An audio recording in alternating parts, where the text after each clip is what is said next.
Welcome to this video where we're going to take a look at Claude Code. Claude Code is a very powerful AI tool that runs in your terminal. It promises a huge leap forward in developer productivity and can change the way we think about building software. By this point, you've probably used ChatGPT or Cursor for AI-assisted coding already. So if you're like me, when I first heard of Claude Code, you might think it's just a CLI version of an AI chat, but that would be a huge understatement. Claude Code is a general-purpose AI agent that runs in your terminal. It can read and modify files for you in your project directory, and you can also easily integrate it with external APIs like GitHub or Slack. This basically gives it the ability to act as an autonomous agent and do complex things for you, things that would normally take hours or days. Here's an example I ran earlier with Claude Code implementing a complete feature across several files. It created a plan and a checklist of tasks that it needed to do, and then it did them one by one. And if I go to my GitHub page, I can actually see the pull request it's created. All I have to do is review and decide if I want to merge that. And this all happened with a single command.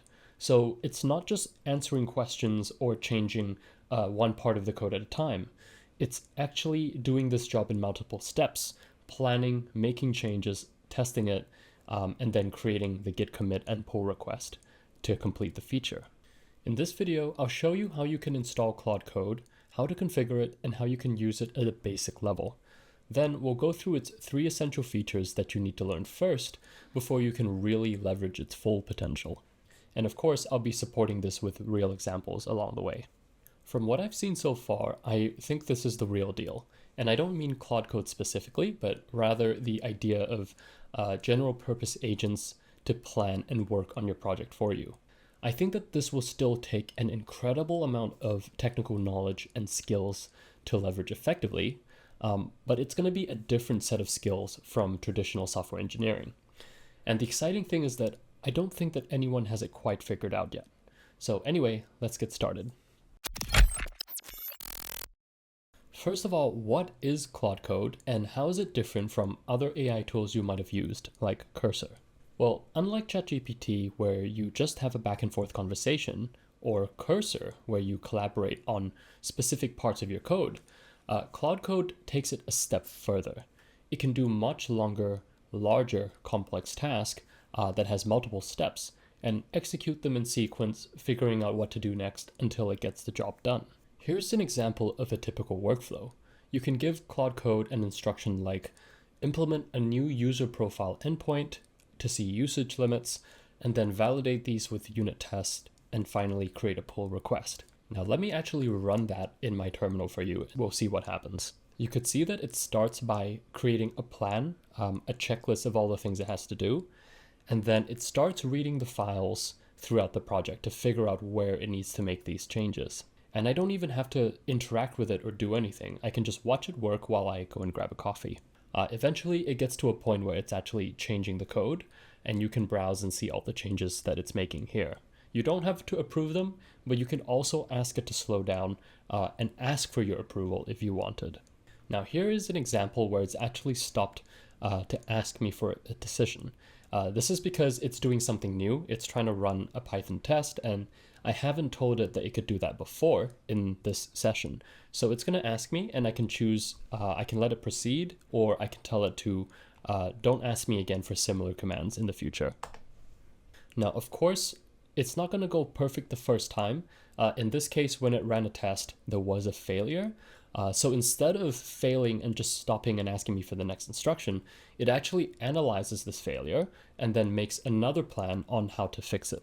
As you could see here, it's identified the fix as that it needs to patch the dependency properly for Fast API. And overall, this entire workflow took about 5 minutes, and most of it was just me watching it work, but now it's done. And then when I go back to the GitHub for this project, I could see that it's created a feature branch ready to be reviewed and merged with the project. So as you can see, this development experience is really quite different from using ChatGPT in the browser or from using something like Cursor. You can still use it alongside Cursor or VS Code. So it's not really a replacement for an IDE. You can think of it more like another software engineer that can work with you in parallel and in the background. It's pretty easy to get Claude Code set up. You will need Node.js 18 or higher, so make sure you have that installed first. Then you can just run this command to install it. And this will work if you are on Mac or Linux. Claude Code doesn't natively run on Windows though, but you can use it through WSL. It will work, but it will probably have some limitations. Once it's installed, you can run Claude in your terminal and it'll walk you through authentication. You have a few options here, but I strongly recommend using a Claude Pro or a Claude Max subscription instead of API credits. That's because it can burn through tokens really quickly when it's working on complex tasks. And with API billing, you could accidentally end up with a huge bill. With a subscription, at least you're charged a flat monthly cost. And once you're authenticated, the workflow is that if you want to use it for a project, you navigate to that project folder first. If you have a Python environment or a Node environment, you can enter that environment in your terminal as well. And then just run this Claude command to start the agent with that project directory and with that execution environment. So let's go ahead and take a look at that here. Here I'm in my project, which is a to-do list. Let's start the Claude app. And the first thing it will ask you is if you trust the files in this folder. So I'm going to trust it. And once you're in, your interface will look a little bit like this. You will have a command prompt here where you can type any instruction you want. And there's also a couple of tips for getting started. And it will also offer to create this claude.md file for you, which is what you will use to provide instructions for that particular project. There's a couple of shortcuts as well. If you press ? You'll see that there's a couple of shortcuts here for different things that you can do. For example, if we press /, you'll see different commands you could use. And if we press @ you can see that we can refer to specific files within this directory. And to exit, we just press Ctrl+C twice. Now with the tool set up, let's walk through some practical examples to see what Claude Code can actually do. I'm going to start it up again in one of my project folders, and we'll use it to do some simple tasks and slowly build up to a more complex workflow. First, let's have Claude Code analyze our project to understand what we're working with. So this is the command I'm going to run. And you can see it's scanning through our entire code base, reading all the files, and it's giving us a complete overview of the projects, the structure, and all the interesting files that it needs to know about. Now, I think that this is pretty useful if you're joining a new project or you're coming back to an old project after a while. Now, instead of just having this explanation pop up in the terminal, what if I wanted to save it to a file in my project? Here, I'm going to ask it to write this entire description and save it into a file called project description. The first time it needs to do something new, in this case, creating a file in my project, it's going to ask me for permission. I can choose to grant that permission once, or I can choose to grant it throughout the rest of the session. But if I don't like the instruction, I can also choose to decline and tell it to do something different. In this case, I'm just going to grant it the permission. So you can see Claude Code has full access to your file system. It can read the files, it can also create new ones and modify existing ones. This is pretty different from just chatting with AI because it's actually working within your project. Now let's take this a step further. I'm going to ask it to read this project description for context and then use it to research and brainstorm 10 new feature ideas for this project. And here I'm using the @ symbol, and you could see that it will let me reference any file or directory in the prompt.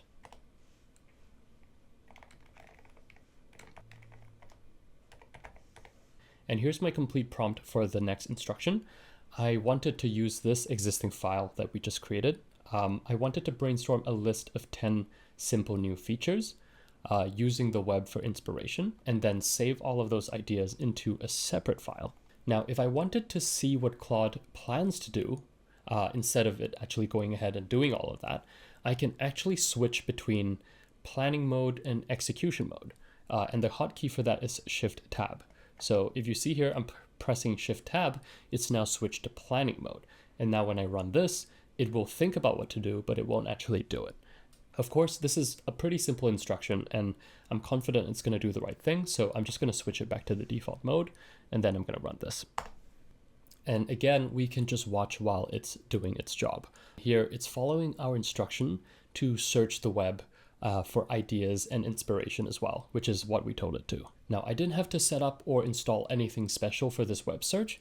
Claude Code is able to do that by default. This is really useful if you needed to look up API instructions or documentations. And here I use the bash command to see the output of this file I created, and you can see that it's given us 10 simple examples for features that we can implement. Now, those 3 steps we just did, analyzing the project, documenting it, and then coming up with new features, it's already quite a complex workflow with several steps, and we had to sit there and guide it through it manually. And also imagine that if you go to a new project and you wanted to do the same workflow again, you'd have to provide it step-by-step instructions. So there's actually a better way to do this. If you find a workflow that works really well and you wanted to use it again, you can turn it into a custom command. I've actually set up this command called project analysis that does exactly all of those steps we just walked through. And it will show up when we type / here. So these are some of the default commands, and at the top, this project analysis command is our custom one. And now it's able to run that entire workflow and produce these 2 files for us without me having to intervene at all. And this was just from one command in a completely different project. Now that we've seen some end-to-end examples of what Claude Code can do, let's take a look at these 3 essential features. First, we'll take a look at how you can configure Claude Code. And this is really important because your configuration will be tailored specifically to you and your projects. Next, I'll show you how to set up a custom workflow like the one you just saw. And finally, I'll show you how to connect it to external tools like GitHub or Linear. To configure Claude Code, there is a special file that Claude will look for, and it's called claude.md. Here's an example of what that could look like.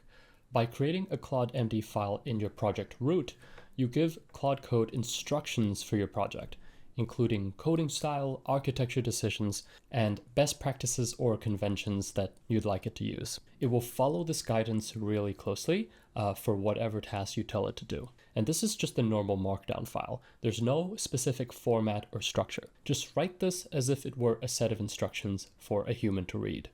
And if you're using Claude Code for the first time in a new project, you could actually use this /init command and it will generate a new claude.md file for you. Here, it's going to try to reverse engineer your project to figure out what set of instructions work really well for this project. And here is the contents of the file that it's generated for me for this project. It has details like what commands to run and what architectural patterns it's seen in the project as well. Now, if you wanted to configure Claude Code globally, you can also put this claude.md file into your home directory, like in this example here. This will make it apply to all of your Claude sessions. Now, exactly what kind of things should go into this file? Well, that's completely up to you. I recommend just start with it empty, and then whenever you run into a behavior that you want it to change, just add that into the file. For example, if you are using this to build a Python project, and you run into a problem where it's trying to test your app by just running the app, if you didn't want it to do that, you could instead add a rule saying that instead of trying to run the script, write and run unit tests instead. Now, moving on, you remember that /project analysis command that I showed you earlier? Claude Code gives you the ability to create custom / commands for repetitive tasks. You can turn any multi-step workflow into a single command that you can reuse across multiple projects. And to do this, you start by creating a command folder. You can either make this project specific by putting them in .claude/commands, or again, make these commands global by putting them into your home directory.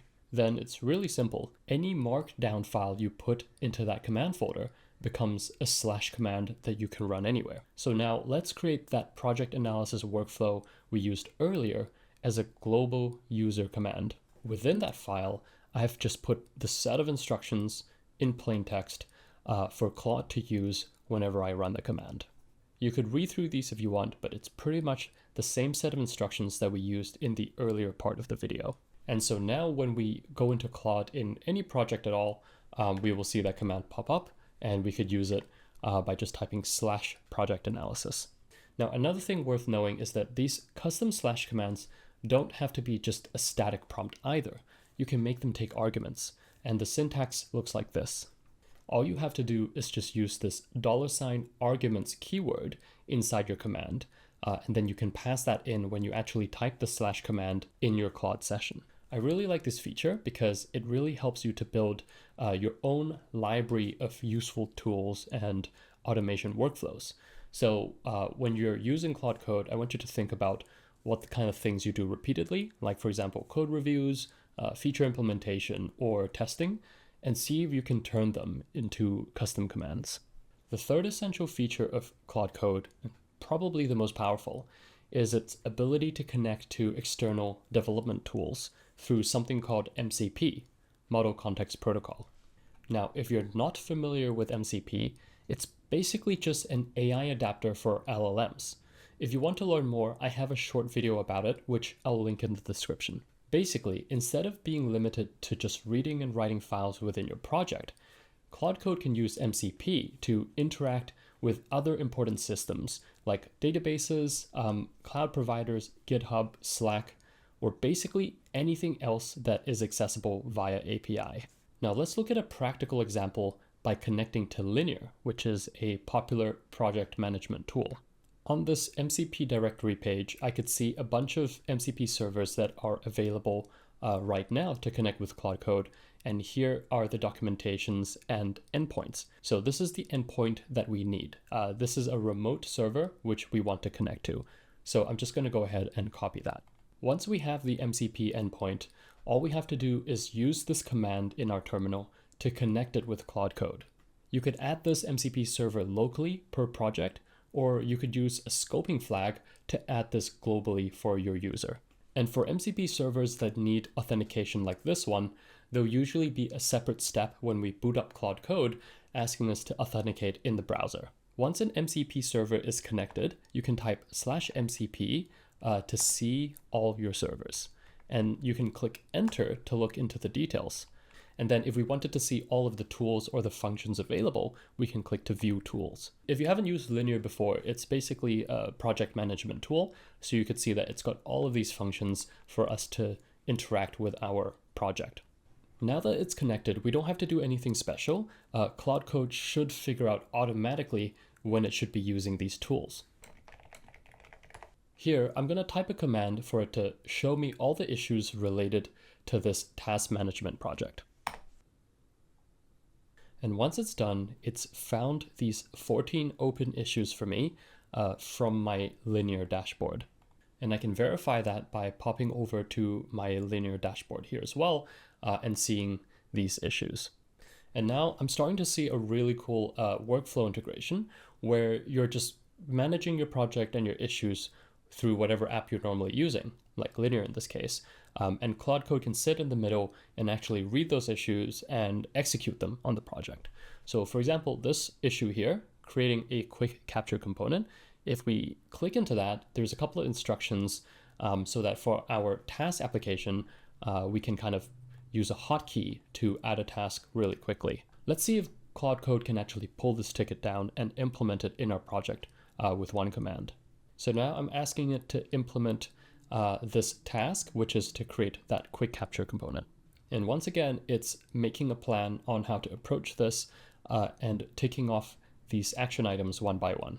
Now, usually when you ask it to do a larger task like this that has multiple steps, it could take a while. So normally you could go and grab a coffee or even just kind of put this into the background and do something else while you wait for it to do its job.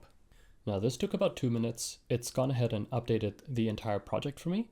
And now I can pop over to the local version of the site and test the feature. So if I press Command K, I'll see that the quick capture window pops up. And this is a completely new feature implemented by Claude Code.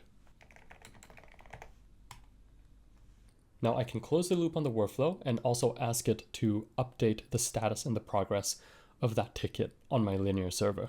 And when it's done, we should be able to go back to our Linear app and see that the ticket has been updated on our dashboard.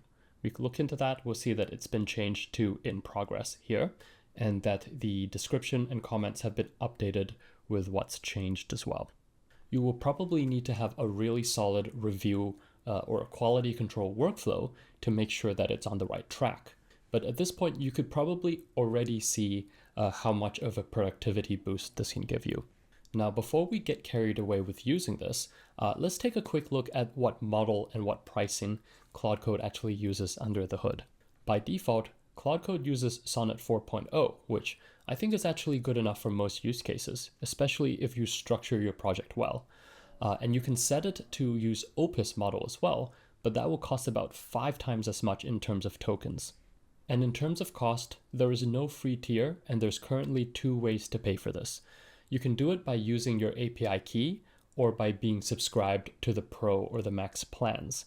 And if you choose to use the API key, you will be billed by token usage. I strongly recommend not doing this because you can easily use a lot of tokens without realizing it and then get stuck with a huge bill. Generally, I think it's much better for most people to just stick with one of the paid plans so that you have fixed usage and predictable monthly costs. The Pro plan is $17 a month, and I recommend starting with that. Then if you run into limits, you can consider upgrading it to the Max plan, which is $100. Using Claude Code so far has made me think differently about how we build software.